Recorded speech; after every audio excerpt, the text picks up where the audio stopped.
Hello friends, welcome to Rankers Career Point. मैं हूं Ravi. Basic की सीरीज़ में हम लोग फिर आज हाजिर हो गए हैं आपको बेसिक इलेक्ट्रिकल के नेक्स्ट लेक्चर को लेकर के। आज हम लोग फ़िलहाल किरचॉफ्स लॉ देखेंगे। उससे पहले हमारा जो कंपोनेंट्स वगैरह हमने देखा था डिफरेंट टाइप का, उसमें हमारा एक आध कंपोनेंट रह गया था जो बहुत इंपॉर्टेंट है। लंप्ड नेटवर्क और डिस्ट्रीब्यूटेड नेटवर्क के बारे में हम बताना भूल गए थे आपको। फिलहाल उस लेक्चर में रह गया था, टाइम की का भी अभाव था। तो आज पहले हम लोग लंप और डिस्ट्रीब्यूटेड नेटवर्क देख लेते हैं कि क्या होता है लंप्ड नेटवर्क और क्या होता है डिस्ट्रीब्यूटेड नेटवर्क। इसके बारे में हम लोग जान लेते हैं। उसके बाद हम लोग आएंगे किरचॉफ लॉ पे। ये बेसिकली वीडियो कम्प्लीटली जो है किरचॉफ लॉ के लिए ही लेकर के आया गया है। तो चलिए हम लोग वीडियो को स्टार्ट करते हैं और देखते हैं सबसे पहले डिस्ट्रीब्यूटेड और लंप्ड नेटवर्क के बारे में। सबसे पहले हम लोग बात करते हैं, हमारे पास दो तरीके का नेटवर्क है। पहले हम लोग लेते हैं डिस्ट्रीब्यूटेड नेटवर्क या लंप नेटवर्क की हम लोग बात करते हैं, जो आप डेली पढ़ते हैं, जिसके बारे में देखा करते हैं हमेशा। पूरी जो आप डीसी सर्किट से जितना भी नेटवर्क पढ़ते हैं आप, वो सब लंप नेटवर्क होता है। लंप नेटवर्क का मतलब क्या है? लंप नेटवर्क ऐसे नेटवर्क जिसमें जो इलेक्ट्रिकल पैरामीटर्स हैं, इस प्रकार के नेटवर्क्स जिसमें इलेक्ट्रिकल पैरामीटर्स जो हमारे हैं वो किसी एक पॉइंट पर कंसंट्रेटेड हो। इलेक्ट्रिकल पैरामीटर्स जो हमारे हैं वो किसी एक पॉइंट पे क्या हो? कंसंट्रेटेड हो। जैसे हम एक सर्किट बनाते हैं, सिंपली देखिएगा, ये हमने एक सर्किट बनाया। आप इसमें देख पा रहे हैं कि दो रेजिस्टेंसेस लगे हैं, R1 और R2। अगर मैं इसको ऐसे ना बना करके हम लोग एक RLC बना देते हैं, ये रहा। आप इसमें देखो कि रेजिस्टेंस जो है वो इतनी डिस्टेंस में दिखाया गया, इंडक्टेंस इतनी डिस्टेंस में और कैपेसिटेंस इतनी डिस्टेंस में। ये आपका RLC मतलब जो आपके इलेक्ट्रिकल पैरामीटर्स होते हैं बेसिकली, वो हमारे पास इंडक्टर, कैपेसिटर और रजिस्टर होता है। तो ये क्या है? किसी एक पॉइंट पर कंसंट्रेटेड है। आप चाहो तो सर्किट से इन पैरामीटर्स को अलग कर सकते हो। लंप नेटवर्क ऐसे नेटवर्क होते हैं जिसमें इलेक्ट्रिकल पैरामीटर एक पॉइंट पर कंसंट्रेटेड होते हैं और आप चाहो तो उन्हें उस नेटवर्क से बाहर निकाल सकते हो। जैसे हम अगर यहाँ से इसको कट कर दें तो सिर्फ R और L बचेगा, है ना। यहाँ से कट कर दें तो सिर्फ रेजिस्टेंस बचेगा, L और C दोनों निकल जाएगा। तो यहाँ पे ये बात हमें ध्यान में रखना है कि लंप नेटवर्क इस टाइप के नेटवर्क जिसमें जो इलेक्ट्रिकल पैरामीटर इंडक्टेंस, कैपेसिटेंस और रेजिस्टेंस है वो एक पर्टिकुलर पॉइंट पर कंसंट्रेटेड है, एक पर्टिकुलर पॉइंट पे इंडिकेटेड है, ठीक है ना। इस टाइप के नेटवर्क को लंप नेटवर्क कहते हैं। जितना भी आप डीसी सर्किट, एसी सर्किट जो भी पढ़ रहे होते हैं वो हमारा लंप नेटवर्क का टाइप का ही होता है। दूसरे पे हम लोग आते हैं, दूसरे की बात करते हैं, डिस्ट्रीब्यूटेड नेटवर्क। डिस्ट्रीब्यूटेड की बात करेंगे, डिस्ट्रीब्यूटेड नेटवर्क की बात करेंगे। डिस्ट्रीब्यूटेड नेटवर्क सिमिलरली ऐसे सेम हम इसको भी डिफाइन करेंगे कि ऐसे नेटवर्क्स जिसमें ये पैरामीटर यूनिफॉर्मली डिस्ट्रीब्यूटेड हो, मतलब इलेक्ट्रिकल पैरामीटर यूनिफॉर्मली डिस्ट्रीब्यूटेड हो। अगर मैं आपके सामने एक ट्रांसमिशन लाइन लेकर आऊँ, एक वायर लेकर आऊँ और मैं आपसे कहूँ क्या इसमें रेजिस्टेंस होता है, आप कहेंगे होता है। मैं कहूँ क्या इसमें इंडक्टेंस होता है, आप कहेंगे जी सर बिल्कुल होता है। मैं पूछूँ कैपेसिटेंस होता है, तो आप कहेंगे सर हाई फ्रीक्वेंसी पे जब भी ट्रांसमिशन लाइन ऑपरेट होता है तो उसमें इन कैपेसिटेंस का इफेक्ट आ जाता है। मींस इफेक्ट एक ट्रांसमिशन लाइन में तीनों होते हैं, मतलब इसमें L, C और R तीनों का इफेक्ट होता है। लेकिन अगर आपसे मैं कहूँ कि अच्छा इसमें से रेजिस्टेंस को निकाल दो, तो क्या आप ये कह सकते हैं कि सर यहाँ से हम इसको कट कर दें तो रेजिस्टेंस निकल जाएगा? नहीं, ऐसा नहीं पॉसिबल है यहाँ। क्यों? क्योंकि RLC इसमें यूनिफॉर्मली डिस्ट्रीब्यूटेड है। आप कुछ भी कर दो, किसी भी भाग को कट करके अलग कर दो, डिस्ट्रीब्यूटेड नेटवर्क से कभी भी इलेक्ट्रिकल पैरामीटर को आप रिमूव नहीं कर सकते। यहाँ पे हमारे पास चूँकि electrical parameters RLC uniformly distributed हैं नेटवर्क में।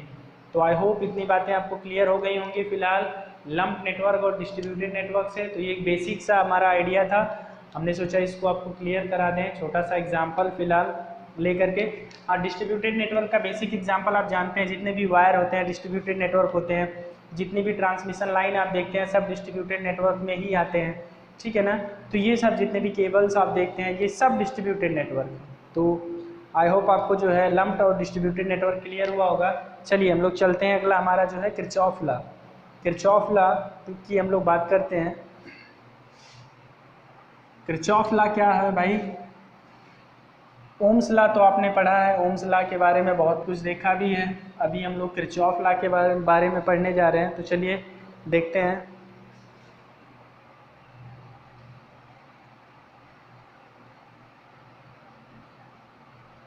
किरचॉफ्स लॉ हम लोग पढ़ने जा रहे हैं। किरचॉफ लॉ अगर हम लोग देखें तो दो लॉ किरचॉफ ने दे रखे हैं, एक किरचॉफ करंट लॉ जिसको हम लोग बोलते हैं केसीएल, और एक किरचॉफ वोल्टेज लॉ जिसे हम लोग बोलते हैं केवीएल। किरचॉफ करंट लॉ को चार्ज कंजर्वेशन लॉ भी बोलते हैं, law of conservation of charge भी, या हम सीधे बोलें charge conservation, law of conservation of charge. अभी क्यों बोलते हैं ये भी मैं बताऊंगा। केवीएल को लॉ ऑफ कंजर्वेशन ऑफ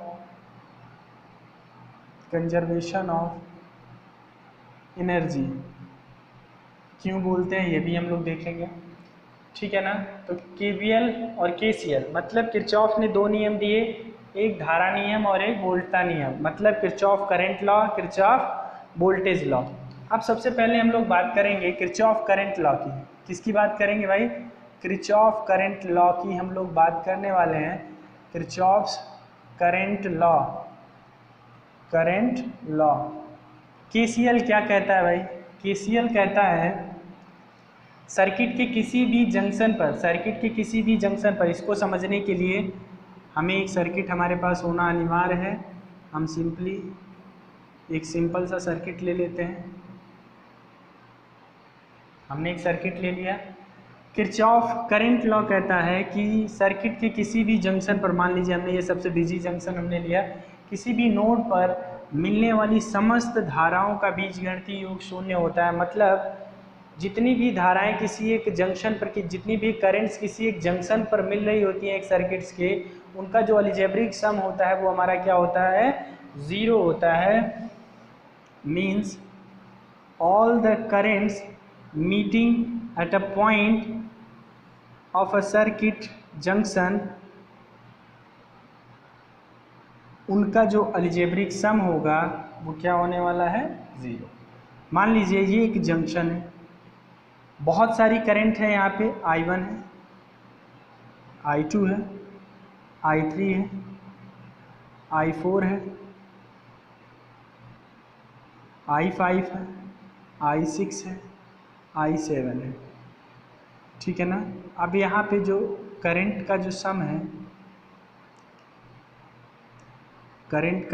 है, इज इक्वल टू ज़ीरो, ठीक है। अलजेब्रिक सम का मतलब क्या है? हम यहाँ अलजेब्रिक सम क्यों लेकर के चल रहे हैं? क्योंकि इस जंक्शन पे कोई ज़रूरी नहीं है कि करंट सिर्फ आए ही आए। मान लीजिए इधर से करंट आ रही है, इधर जा रही है, फिर इधर जा रही है, तो इनकमिंग भी हो सकती है जंक्शन पे करंट, आउटगोइंग भी हो सकती है। करंट जंक्शन पर इनकमिंग भी हो सकती है, आउटगोइंग भी हो सकती है। तो अब देखिए यहाँ पे summation of all the currents, all the algebraic sum of all the current meeting at a point of a circuit is equal to zero. तो जितनी भी करेंट्स है उनका जो है समेशन इक्वल टू ज़ीरो के बराबर होता है। अब यहाँ पे जो करंट इनकमिंग है, हम मान लेते हैं क्या? इनकमिंग करंट एक डायरेक्शन मान लेते हैं। इनकमिंग करंट्स को हमने, इनकमिंग करंट का जो डायरेक्शन हमने लिया, मान लीजिए हमने पॉजिटिव लिया, आप कुछ भी मान सकते हैं, पॉजिटिव निगेटिव। अगर इनकमिंग को हमने पॉजिटिव माना तो ऑब्वियस सी बात है आउटगोइंग करंट जो होगा जंक्शन से, आउटगोइंग करंट जो होगी वो ऑटोमेटिक इसका अपोजिट हो जाएगा। भाई अगर आप किसी आने वाले को धनात्मक कहते हो तो उसके अपोजिट चलने वाले को ऋणात्मक कहेंगे ही कहेंगे, ऑब्वियस सी बात है। तो ये हमने मान लिया। अब देखिए यहाँ पे हम लोग इस हिसाब से हम इनको ऐड करते हैं। तो I1 देखिए जंक्शन की ओर आ रहा है, तो I1 प्लस में हम लोग लिखेंगे, I2 जंक्शन की ओर प्लस I2, I3 जंक्शन से जा रहा है तो माइनस I3, I4 जा रहा है तो माइनस I4, I5 जा रहा है तो माइनस I5, I6 आ रहा है तो प्लस I6, I7 आ रहा है तो plus I7 is equal to zero. This is the algebraic sum of all current meeting at a junction of a meeting at a node of a circuits is equal to the zero, ठीक है ना। तो यहाँ पे algebraic सम जितने भी currents का है वो इक्वल टू ज़ीरो रिप्रेजेंट किया गया। अब यहाँ पे देखिए एक डेफिनेशन और निकल के आएगा। हम लोग इस इक्वेशन को इस तरीके से रिप्रेजेंट कर सकते हैं, इस तरीके से हम लोग इस इक्वेशन को रिप्रेजेंट कर सकते हैं। रिप्रेजेंट कर सकते हैं कि नहीं कर सकते हैं, आप बताइए मुझे। Sum of incoming current, sum of incoming currents at the junction of a circuit is equal to the sum of outgoing currents। मतलब जितनी भी इनकमिंग करेंट्स है किसी जंक्शन पर, सर्किट के जंक्शन पर, उन सब का जो समेशन होने वाला है ये आउटगोइंग करंट के समेशन के इक्वल होने वाला है। मीन्स आप दो तरीके से केसीएल को डिफाइन कर सकते हैं, ये दोनों तरीके हो गए, ठीक है ना। आप अलजेब्रिक सम मेथड से डिफाइन करिए या आप सिंपली आप कह सकते हैं incoming sum of the incoming current is equal to the sum of outgoing currents, ठीक है। इससे बहुत अच्छे हम लोग न्यूमेरिकल भी करेंगे, अगली क्लास में हम किरचॉफ के न्यूमेरिकल ही लेकर के आएंगे। तो ये तो किरचॉफ करंट लॉ रहा। अब देखिए किरचॉफ करंट लॉ को हम law of conservation of charge कहते हैं। कंजर्वेशन ऑफ चार्ज, आपको एनर्जी के बारे में पता है कि एनर्जी को ना ही समाप्त किया जा सकता है ना ही प्रोड्यूस किया जा सकता है, इसे एक फॉर्म से दूसरे फॉर्म में चेंज किया जा सकता है। सिमिलरली यहाँ जो करंट है वो नोड की तरफ आ रही है और फिर निकल जा रही है, जरा सी भी करंट नोड द्वारा कंज्यूम नहीं की जा रही है, नोड द्वारा करंट कंज्यूम नहीं की जा रही है। मीन्स यहाँ नोड पर कोई भी एनर्जी लॉस नहीं है। और ये जो करंट आ रही है जा रही है, क्यों आ रही है जा रही है? Due to the flow of charge. That's why इसको हम लोग क्या बोलने वाले हैं? Charge conservation law. तो ये चीज़ आपको क्लियर होना चाहिए। जैसे सिमिलरली हम यहाँ पे मान लें, यहाँ पे हम मान लें हमारे पास ये एक सर्किट है, ये I1 है, ये I2 मान लीजिए, ये I3 है, ये I4। तो अभी आप इसमें लिखना चाहें तो आप लिखेंगे I1, आप लिखना चाहेंगे तो क्या लिखेंगे भाई? I1 plus I3 is equal to I4 plus I2 लिखेंगे ना। क्यों? I1 और I3 नोड की ओर आने वाली करंट है और I2 और I4 जाने वाली करंट है। तो आप सिंपली इसको ऐसे लिख सकते हैं, कोई दिक्कत नहीं है, ठीक है ना। चलिए अब हम लोग बात करते हैं केवीएल की। अब हम लोग बात करते हैं केवीएल की, उसके बाद इसके लिमिटेशन वगैरह पे बात करेंगे। हम लोग बात करेंगे केवीएल पे। केवीएल क्या कहता है भाई? केवीएल क्या कहता है? The sum of algebraic sum of all the voltages in a close loop is equal to the zero. Means किसी भी सर्किट्स के, किसी भी परिपथ के किसी लूप में जितने भी वोल्टेजेस हैं उनका जो अलजेब्रिक सम है इक्वल टू द जीरो है, इक्वल टू द जीरो है। बहुत आराम से इसको समझने की ज़रूरत है केवीएल को, बहुत इंटरेस्टिंग फिलहाल ये पॉइंट होने वाला है। और इसको हम लोग इसके जो है साइन कन्वेंशन को बहुत ध्यान में रखेंगे, क्योंकि बच्चे इसमें बहुत कंफ्यूज होते हैं। साइन कन्वेंशन ना क्लियर होने की वजह से इसमें न्यूमेरिकल नहीं कर पाते, बहुत सारे क्वेश्चंस फिलहाल अटेंड नहीं हो पाते, तो इस पे ध्यान दीजिएगा। हम बात कर रहे हैं केवीएल की, तो हम ने कहा according to the KVL algebraic sum of all the voltages in a loop is equal to 0. This is plus minus V1, this is R1, R2, V2। मान लीजिए कोई करंट फ्लो हो रही है, दैट इज I, ठीक है ना। अब इस लूप में जितने भी वोल्टेज होने वाले हैं दैट इज इक्वल टू 0। अब मैं यहाँ पे पहले इक्वेशन डायरेक्टली लिख दे रहा हूँ, उसके बाद मैं आपको बताऊंगा कि ये हुआ कैसे। हम यहाँ पे लिखेंगे, अगर इसमें KVL लगाएंगे तो V1 minus IR1 minus V2 minus IR2 is equal to 0. This is the algebraic sum of all the voltages in a loop of a circuit is equal to the 0, ठीक है ना। अब देखिए हम साइन कन्वेंशन पढ़ते हैं, उसके बाद इसको समझते हैं। साइन कन्वेंशन, इसका हम लोग साइन कन्वेंशन देखते हैं। देखिए कि जब भी हम केवीएल लगाते हैं तो सबसे पहला नोट पॉइंट याद रख लीजिए। नोट पॉइंट की हमारी कोशिश क्या होती है कि हम जो केवीएल लगाना स्टार्ट करें वो डायरेक्शन ऑफ करंट, जिस डायरेक्शन में करंट फ्लो कर रही है उस डायरेक्शन में लगाएं, क्या? केवीएल। तो पहला पॉइंट हमें ये याद रखना है, apply the KVL in the direction of current. Apply the KVL in the direction of current, in the direction of current. मतलब करंट जिस डायरेक्शन में फ्लो हो रही है ना, उस डायरेक्शन में हम कोशिश करते हैं फिलहाल कि हम केवीएल को लगाएं, और उसी डायरेक्शन में हम लोग लगाते हैं। अब देखिए साइन कन्वेंशन को हमें कैसे समझना है। जब भी तरीके बहुत होते हैं, अलग अलग बुक में अलग अलग तरीका पढ़ेंगे, एक तरीका याद रखिए, नहीं तो आप सिर्फ कंफ्यूज रहेंगे। एक तरीका दिमाग में रखेंगे तो बहुत अच्छी क्लियरिटी रहेगी, कोई डाउट नहीं रहेगा, आप हमेशा फिलहाल थ्योरम्स को अच्छे से लगा पाएंगे। जब भी हम बैटरी के नेगेटिव टर्मिनल से पॉजिटिव टर्मिनल की ओर चलते हैं, मतलब ये डायरेक्शन होती है, तो वोल्टेज को हम लोग क्या लेते हैं, पॉजिटिव लेते हैं। क्या लेते हैं, बैटरी को हम लोग क्या लेते हैं, पॉजिटिव। अब आप देखो, हम यहाँ से चलना ऐसे स्टार्ट किए तो माइनस से प्लस चले हैं ना, तो हमने देखिए V1 को पॉजिटिव लिया, इसके पहले कोई निगेटिव साइन नहीं है, तो हमने V1 को पॉजिटिव लिया। और जब भी हम रेजिस्टेंस में इंटर करते हैं प्लस से माइनस, मतलब हम रेजिस्टेंस में इंटर कर रहे हैं प्लस से माइनस, तो हम यहाँ पे जो IR ड्रॉप है उसको हम लोग निगेटिव लेते हैं। करंट ऐसे जा रही है और करंट प्लस टर्मिनल से जा रही है और हम इसमें इंटर कर रहे हैं, तो ये हमारा क्या होगा, ये हमारा IR निगेटिव होगा। क्या होगा, IR निगेटिव होगा, पहली चीज़। दूसरी चीज़ ध्यान रखिएगा, अब यहाँ पे बहुत इंटरेस्टिंग चीज़ क्या है, हमें जानना क्या है कि हमारे पास ये जो है ये एक एक्टिव एलिमेंट है, वोल्टेज सोर्स है, यहाँ पे निगेटिव से करंट इंटर कर रही है, पॉजिटिव से बाहर जा रही है, मीन्स ये जो एलिमेंट लगा हुआ है ये एनर्जी डिलीवर कर रहा है, और जब भी कोई भी करंट किसी एलिमेंट के पॉजिटिव टर्मिनल से इंटर करती है और नेगेटिव से लीव करती है, इसका मतलब वह एलिमेंट एनर्जी कंज्यूम कर रहा है। तो एनर्जी कंज्यूमिंग और डिलीवरिंग का एक कॉन्सेप्ट जान लीजिए कि जब करंट प्लस से निकल रहा है और माइनस से इंटर कर रहा है तो एनर्जी डिलीवर कर रहा है। क्या कर रहा है, एनर्जी डिलीवर। क्या कर रहा है भाई, एनर्जी डिलीवर कर रहा है। और जब कोई करंट पॉजिटिव पे इंटर कर रहा है और निगेटिव से लीव कर रहा है, मतलब एनर्जी कंज्यूम कर रहा है।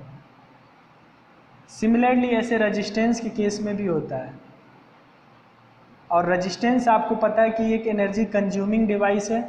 तो जब भी कोई फिलहाल करंट इंटर कर रहा है तो हम ये ऑलरेडी मार्क कर लेते हैं कि वो पॉजिटिव से इंटर कर रहा है और निगेटिव पे निकल रहा है। अगर उसका कोई डायरेक्शन दिया है सर्किट में या क्वेश्चन में तो आप उसको लेकर के चलेंगे, अदरवाइज अपनी तरफ से हमेशा आप पॉजिटिव मार्क्स करते हैं, और पॉजिटिव मार्क करके इसको आप हमेशा एनर्जी कंज्यूमिंग ही दिखाते हैं, क्योंकि रेजिस्टेंस आपका एक एलिमेंट है जो एनर्जी कंज्यूम करता है। लेकिन कभी कभी बैटरी में इस तरीके के दो केस अराइज होते हैं जो आप यही देख पा रहे हैं, एक तो पॉजिटिव टर्मिनल से निकलता है, निगेटिव पे इंटर करता है, कहीं कहीं पॉजिटिव पे ही इंटर करने लगता है। मीन्स जब भी कोई दो बैटरी इस प्रकार कनेक्टेड होते हैं जहाँ पे एक बैटरी का पोटेंशियल दूसरी बैटरी की तुलना में काफ़ी ज़्यादा होता है, तो पहली बैटरी जो ज़्यादा पोटेंशियल वाली होती है वो दूसरी बैटरी को एनर्जी क्या करने लगती है, सप्लाई करने लगती है, और दूसरी बैटरी एनर्जी को कंज्यूम करने लगती है। वही केस यहाँ पे है। तो जब भी हम हमेशा याद रखिएगा माइनस से प्लस जाएंगे तो पॉजिटिव में लेंगे, और हमेशा रेजिस्टेंस प्लस से माइनस तो मीन्स हम उसको निगेटिव लेने वाले हैं। तो आप देखिए हम यहाँ माइनस से प्लस गए, इसको पॉजिटिव लिया, यहाँ प्लस से माइनस से हमने निगेटिव लिया। अब ध्यान दीजिएगा, यहाँ हम बैटरी के प्लस से माइनस जा रहे हैं, हमने कन्वेंशन क्या माना है, हमने माना है कि अगर माइनस से प्लस जाएंगे तो पॉजिटिव लेंगे, और यहाँ उल्टा हो रहा है, प्लस से माइनस जा रहे हैं और जैसे ही प्लस से माइनस जाएंगे तो हम निगेटिव कर लेंगे। मतलब जो कन्वेंशन हमने माना है, अगर वैसा नहीं होता है सर्किट में, आप तुरंत डायरेक्शन चेंज कर देंगे। अब मान लीजिए आपने इधर से आप KVL इधर से लगा रहे हैं, आपका मोशन ऐसा है, एक रेजिस्टेंस और लेते हैं, यहाँ प्लस है यहाँ माइनस आपने माना है, आप इस तरफ से KVL लगा रहे हैं, ये KVL लगाने का डायरेक्शन है, बट इसमें करंट यहाँ से आ रही है, तो यहाँ से जो I करंट आ रही है, तब हम इसका क्या करेंगे, इसको हम पॉजिटिव में लेंगे। क्या लेंगे, पॉजिटिव में लेंगे। चूँकि आप इस डायरेक्शन में आप मोशन कर रहे हो, मतलब KVL का डायरेक्शन ये है और करंट का डायरेक्शन भी वही सेम है, तो प्लस और माइनस पे आप जा रहे हैं, मीन्स आपने क्या किया, आपने इसको निगेटिव लिया। और अगर आपके KVL लगाने का डायरेक्शन ही है और करंट का डायरेक्शन अपोजिट है, तो इसको आप क्या लेंगे, प्लस लेंगे, इस कन्वेंशन में जो हम यहाँ मान के रखे हैं, ठीक है ना। सिमिलरली यही हाल बैटरी का भी यहाँ हुआ है कि बैटरी में यदि प्लस से आप जा रहे हैं, ये प्लस और माइनस, इधर से आपका मोशन है तो इसको आप निगेटिव वोल्टेज लेंगे। कैसा, निगेटिव वोल्टेज लेने वाले हैं। किस तरीके का वोल्टेज?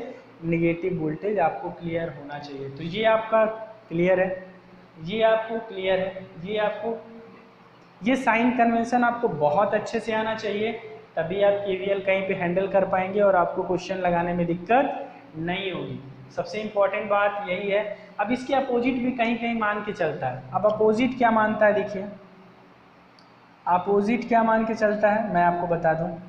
यहाँ पे माइनस से प्लस जाने को निगेटिव लेता है। क्या लेता है? निगेटिव। तो रजिस्टेंस में क्या हो जाएगा, यहाँ प्लस से माइनस, इसको पॉजिटिव, सारी चीज़ें अपोजिट हो जाएंगी। फिर इसमें प्लस से माइनस, डायरेक्शन ऑफ करंट ये, मोशन ये, तो इसको निगेटिव, सिमिलरली उसको निगेटिव, पॉजिटिव, ठीक है ना।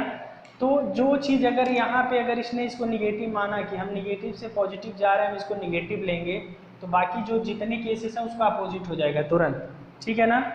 तो ये था पूरा केवीएल आपको मैंने यहाँ लगा के बता दिया कैसे होने वाला। आप देखिए यहाँ से हम चलना शुरू किए तो V1 लिया, चूँकि माइनस से प्लस जा रहा है तो हमने पॉजिटिव लिया। अब यहाँ प्लस से माइनस, जिस डायरेक्शन में हम केवीएल लगा रहे हैं उसी डायरेक्शन में हमारी करंट भी है। चूँकि हमारा जो रेजिस्टेंस है वो कंज्यूमिंग एनर्जी, कंज्यूमिंग एलिमेंट है, एनर्जी को कंज्यूम कर रहा है, दैट्स वाई हम फिलहाल यहाँ पे उसको हमने क्या लिया, IR निगेटिव। वोल्टेज ड्रॉप हो रहा है, यहाँ वोल्टेज राइज हो रहा है। आप इसको बता सकते हैं कि यहाँ वोल्टेज राइज हो रहा है, यहाँ वोल्टेज ड्रॉप हो रहा है, यहाँ वोल्टेज आपका ड्रॉप राइज हो रहा है, वहाँ वोल्टेज ड्रॉप हो रहा है। अब यहाँ देखिए बैटरी की डायरेक्शन पोलैरिटी के हिसाब से करंट पॉजिटिव पे एंटर कर रही है, निगेटिव से लीव कर रही है, मतलब इसका पोटेंशियल ज़्यादा है, इसका कम है, ये ज़्यादा एनर्जी इसको दे रहा है, फिलहाल ये बैटरी भी एनर्जी कंज्यूम करने लगी। सिमिलरली यहाँ पे आप देखिए इसमें भी हम पॉजिटिव से एंटर कर रहे हैं तो IR। अब देखिए इसी को आप एक दूसरे तरीके से डिफाइन कर सकते हैं। मैं साइन कन्वेंशन को मिटाता हूँ, आपको स्क्रीनशॉट लेना हो तो ले सकते हैं। आप सारे पॉइंट का अगर नोट्स बनाते चलेंगे ना तो बिलीव मी आपका बहुत अच्छा मतलब कॉन्सेप्ट होने वाला है। मैं आपको किसी भी कॉन्सेप्ट से फ़िलहाल अलग नहीं रहने दूंगा। इलेक्ट्रिकल इंजीनियरिंग के जितने भी कॉन्सेप्ट हैं आपको बहुत अच्छे से प्रोवाइड करूंगा, और देखिएगा आप कि इस प्लेटफॉर्म पे हम कितने बेहतर तरीके से टेक्निकल हम लोग पढ़ने वाले हैं। नो डाउट आपको कभी प्रॉब्लम नहीं होगी इलेक्ट्रिकल इंजीनियरिंग में, ठीक है। तो साइन कन्वेंशन को हम मिटाते हैं। यहाँ पे हम एक पॉइंट और बताते हैं कि केवीएल दूसरे तरीके से कैसे डिफाइन होता है। केवीएल को दूसरे तरीके से डिफाइन ऐसे किया जाता है कि किसी भी लूप के अंदर जो summation of rise in voltages होता है वो इक्वल टू होता है summation of drop in voltages. मतलब किसी भी लूप के अंदर अगर हम बात करें तो जो राइज इन वोल्टेजेज है, summation of rise in voltages है, वो summation of drop in voltages के बराबर होगा। जैसे यहाँ पे देखिए मैंने आपको बताया ये rise in voltage, drop in voltage, drop in voltage, drop in voltage, तो आप लिखेंगे V1 is equal to IR1 plus IR2 plus V2। ये राइज वाला है और ये ड्रॉप वाला है, तो इसका ये चूँकि अकेले हैं तो इसका ये सबके समेशन के बराबर होगा। अब मान लीजिए इसी सर्किट में हम थोड़ा सा चेंज करते हैं, थोड़ा सा चेंज किया, हम इसको निगेटिव बनाते हैं, इसको हम पॉजिटिव बनाते हैं। अब केवीएल लगाएंगे तो आप देखिए अब केवीएल लगाएंगे तो ये प्लस हो जाएगा, और यहाँ हमें देखने को मिलेगा V1 plus V2 is equal to, मतलब राइज इन वोल्टेजेज, यहाँ निगेटिव से पॉजिटिव जा रहे हैं तो राइज इन वोल्टेजेज का summation is equal to drop in voltages, ये इक्वल होने वाला है। अब आप देख रहे हैं कि जितनी भी एनर्जी कोई बैटरी डिलीवर कर रही है, जितनी भी एनर्जी कोई बैटरी डिलीवर कर रही है, वो सारी एनर्जी रेजिस्टेंस कंज्यूम कर रही है, और कंज्यूम करके क्या करेगी, उसके रिस्पेक्टिव हीट प्रोड्यूस कर देगी या किसी फॉर्म में उसको कन्वर्ट कर देगी। एनर्जी कभी भी लॉस नहीं होता है, तो इस बात का ध्यान रखिएगा। तो यहाँ से एक फॉर्म से एनर्जी जाएगी तो दूसरे फॉर्म में कन्वर्ट हो जाएगी, दैट्स वाई इसको हम लोग बोलते हैं law of energy conservation, law of energy conservation. ये तो इतनी बात रही केवीएल केसीएल की। अब हम लोग बात करते हैं कि लिमिटेशन ऑफ केवीएल केसीएल क्या होता है। लिमिटेशन ऑफ केवीएल केसीएल, इससे पहले हम लोग बात कर लें यहाँ से नेटवर्क एनालिसिस से रिलेटेड कुछ है। नेटवर्क एनालिसिस, जो नियम हम यहाँ नेटवर्क एनालिसिस में ओम्स लॉ और सब पढ़ते हैं नियम्स, वही हमें magnetic circuit, Ohm's law, DC network, ये सारी चीज़ें, इलेक्ट्रोस्टैटिक्स वगैरह हमें कहीं ना कहीं फील्ड थ्योरी में भी पढ़ना पड़ता है, इलेक्ट्रोमैग्नेटिक फील्ड थ्योरी। कहाँ? इलेक्ट्रोमैग्नेटिक फील्ड थ्योरी में भी हम पढ़ते हैं। कहाँ? Field theory, electromagnetic field theory. आप ध्यान दीजिएगा कि दोनों में ओम्स लॉ होता है, लेकिन हम दोनों में जो इलेक्ट्रोमैग्नेटिक फील्ड थ्योरी वाला ओम्स लॉ है उसको, और नेटवर्क एनालिसिस या नेटवर्क थ्योरी वाला जो ओम्स लॉ होता है उसको कहाँ अप्लाई करेंगे? जब भी कोई सर्किट, जब भी इलेक्ट्रिकल इंजीनियरिंग का ऑपरेशन हम 1 मेगाहर्ट्ज, ये फ्रीक्वेंसी पे बेस्ड होता है, 1 मेगाहर्ट्ज से कम पर ऑपरेट कर रहे हैं किसी नेटवर्क को, तो उस नेटवर्क में जो भी नियम लगेंगे वो सिंपल नेटवर्क एनालिसिस लगेंगे।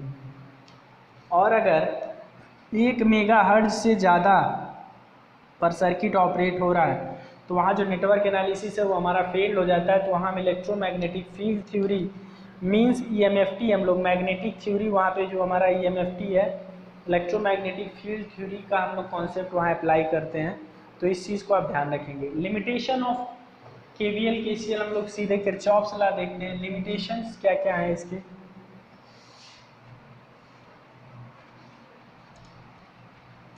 लिमिटेशन इसके बहुत अच्छे से आप जान लीजिए, कहाँ एप्लीकेबल होता है, कहाँ एप्लीकेबल नहीं होता है। तो सबसे बेसिक सा लिमिटेशन आप जान लीजिए KVL KCL का। KVL KCL क्या है? KVL KCL is not applicable for the distributed network. क्या? KVL KCL, पहली बात नॉट एप्लीकेबल। लिमिटेशन हम लोग देखते हैं, लिमिटेशन कहाँ एप्लीकेबल है, पहले हम लोग देखते हैं कहाँ एप्लीकेबल है। एप्लीकेबल है चाहे वो एक्टिव नेटवर्क हो, पैसिव हो,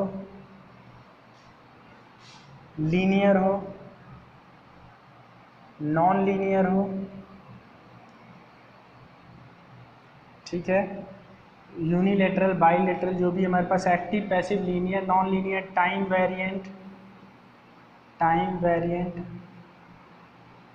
टाइम इनवेरिएंट, टाइम इनवेरिएंट, ठीक है ना, इन सब जगहों पे एप्लीकेबल है। नॉट एप्लीकेबल है कहाँ? नॉट एप्लीकेबल, नॉट एप्लीकेबल कहाँ कहाँ है भाई? सबसे पहला तो आपका है डिस्ट्रीब्यूटेड नेटवर्क। कहाँ? डिस्ट्रीब्यूटेड नेटवर्क, यही जो इम्पोर्टेंट है, ठीक है ना। ये बात हमें याद रखना है कि हमारे पास जो हमारा फ़िलहाल KVL KCL है वो डिस्ट्रीब्यूटेड नेटवर्क के लिए एप्लीकेबल नहीं है। इसका क्या मतलब हुआ? डिस्ट्रीब्यूटेड नेटवर्क के लिए एप्लीकेबल नहीं है, इसका क्या मतलब है? डिस्ट्रीब्यूटेड नेटवर्क का मतलब जितने भी ट्रांसमिशन लाइन हैं आप वहाँ पे KVL KCL नहीं लगा सकते हैं, KVL KCL नहीं लगा सकते हैं। बाकी ओम्स लॉ आपका जो है सब जगह, ओम्स लॉ जो है इस पे भी एप्लीकेबल है, लम्प्ड और डिस्ट्रीब्यूटेड दोनों पे ओम्स लॉ यहाँ पर भी एप्लीकेबल है। तो इस बात का आप ध्यान रखेंगे। KVL KCL एप्लीकेबल नहीं है डिस्ट्रीब्यूटेड नेटवर्क पे, ये इसका बेसिक लिमिटेशन है। कहाँ कहाँ एप्लीकेबल है? Active, passive, linear, non linear, time variant, time invariant, इन सब जगहों पे हमारे पास किरचॉफ का नियम एप्लीकेबल है। फिलहाल आज के वीडियो में इतना ही। आई होप आपको वीडियो पसंद आ रहा होगा। आगे के लेक्चर में हम लोग इससे रिलेटेड 1-2 न्यूमेरिकल करेंगे और फिर आगे का टॉपिक हम लोग कंटिन्यू करेंगे। तो फिलहाल आज के लिए बस इस लेक्चर में इतना ही, फिर मिलते हैं अगले लेक्चर में। Thank you so much.